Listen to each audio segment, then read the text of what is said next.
श्री राधे कृष्णा। मैं आपको बताने जा रही हूँ कि आंध्र प्रदेश के सीएम बाबू नायडू का इतना बड़ा जो खुलासा किया है। उन्होंने ये दावा किया है कि वहाँ पे जो प्रसाद चढ़ता है, भगवान में चढ़ाया जाता वेंकटेश्वर भगवान पे, तो वो प्रसाद में मिलावट पाई गई, यानी कि उसमें जानवरों की चर्बी का यूज़ होता है, ना कि देसी घी के लड्डू बनाए जाते हैं। वो आंध्र प्रदेश में एनडीए की सरकार के साथ जुड़े हुए हैं। सीएम चंद्रबाबू नायडू 4 बार के सीएम हैं और शपथ भी ले चुके हैं 4 बार, तो लोग उनको पसंद करते हैं। इस वजह से वो 4 बार के वहाँ के सीएम बने हैं और उनका जो दावा है तो उनको बताया जा रहा है कि ये दुर्भावनापूर्ण है, ये आरोप लगाए जा रहे हैं, तो उनको गलत साबित किया जा रहा है। लेकिन कहाँ तक सच्चाई है कि चंद्रबाबू नायडू ने जो ये प्रसाद को लेकर जो ये खुलासा किया है, तो क्या वाकई में वहाँ पे मिलावट हो रही है, जानवरों की चर्बी उसमें मिलाई जा रही है उसका? तो यहाँ पे ये कहा जा रहा है कि उनका जो तिरुपति वेंकटेश्वर मंदिर में जानवरों की चर्बी का इस्तेमाल हो रहा है, इसमें पिछली जो सरकार थी वाईएसआर कांग्रेस पर आरोप लगाया है कि पिछली सरकार इसमें शुद्ध देसी घी की जगह पर जानवरों की चर्बी मिलाते हैं, उसका इस्तेमाल करते हैं। वहीं पे वाईएस जगनमोहन रेड्डी की अगुवाई में उन्होंने ये भी बताया है कि यह पार्टी इस पर आरोप लगा रही है और इस आरोप को खारिज करते हुए उन्होंने उसको दुर्भावनापूर्ण बताया है जगनमोहन रेड्डी ने।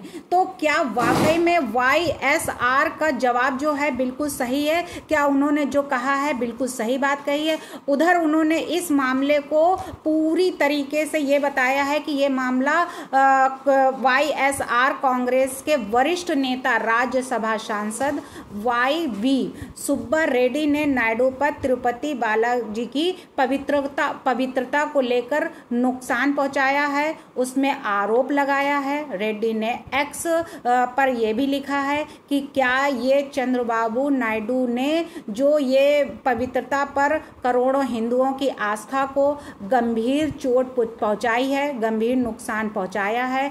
तिरुमाला प्रसाद के बारे में उन्होंने जो टिप्पणी की है तो ये अत्यंत दुर्भावनापूर्ण है। कोई भी व्यक्ति ऐसे शब्द नहीं बोलेगा, इस आरोप को ऐसे आरोप नहीं लगाएगा। तो उन्होंने ये भी कहा है कि ये साबित किया जा सकता है कि ये किस तरीके से कि वाकई में इसमें शुद्ध देसी घी का इस्तेमाल नहीं किया जा रहा है, केवल इसमें जानवरों की चर्बी का इस्तेमाल किया जाता रहा है। तो वहीं पे चंद्रबाबू नायडू ने राजनीतिक लाभ के लिए किसी भी स्तर पर जा सकते हैं, ये आरोप लगाया गया है। लेकिन चंद्रबाबू नायडू का कहना है कि ये बिल्कुल सत्य है, यानी कि वहाँ पे जो प्रसाद चढ़ता है वो प्रसाद खाने लायक नहीं है, उस प्रसाद में जानवरों की चर्बी का मिलावट होता है। यानी भगवान पर जो प्रसाद चढ़ता है, यानी भगवान पर तो शुद्ध प्रसाद चढ़ना चाहिए, यानी भगवान पर अगर जानवरों की चर्बी चढ़ने लग गई तो फिर हमारे हिंदुओं की आस्था उसमें भंग होती है। हमारे हिंदुओं को, बल्कि जो बहुत से ऐसे हिंदू हैं जो ये सब लहसुन प्याज तक नहीं खाते हैं, और उसमें अगर जानवरों की चर्बी अगर मिलाकर प्रसाद में चढ़ाया जाए, वो प्रसाद बांटा जाए, तो उनकी आस्था पर ठेस पहुंचती है, यानी कि उनकी आस्था पर चोट पहुंचती है और इस तरीके से उनकी आस्था को भंग किया जा रहा है। तो उनकी आस्था पर किसी तरीके की चोट ना पहुंचे, उनकी आस्था को पवित्रता बनाए रखने के लिए इसमें चेक होना चाहिए कि वाकई में उसमें जो प्रसाद बनता है तो उसमें किसी भी तरीके की किसी जानवर की चर्बी तो नहीं मिलाई जा रही है, वाकई में उसमें शुद्ध देसी घी का ही प्रयोग किया जा रहा है, वाकई में ये शुद्ध लड्डू है या नहीं है, भगवान के भोग लगाने लायक ये लड्डू है या नहीं है, लोगों को प्रसाद में बांटा गया ये प्रसाद जो है वो शुद्ध है कि नहीं है, किसी हिंदू की आस्था पे, किसी हिंदू की पवित्रता को भंग तो नहीं कर रहा है।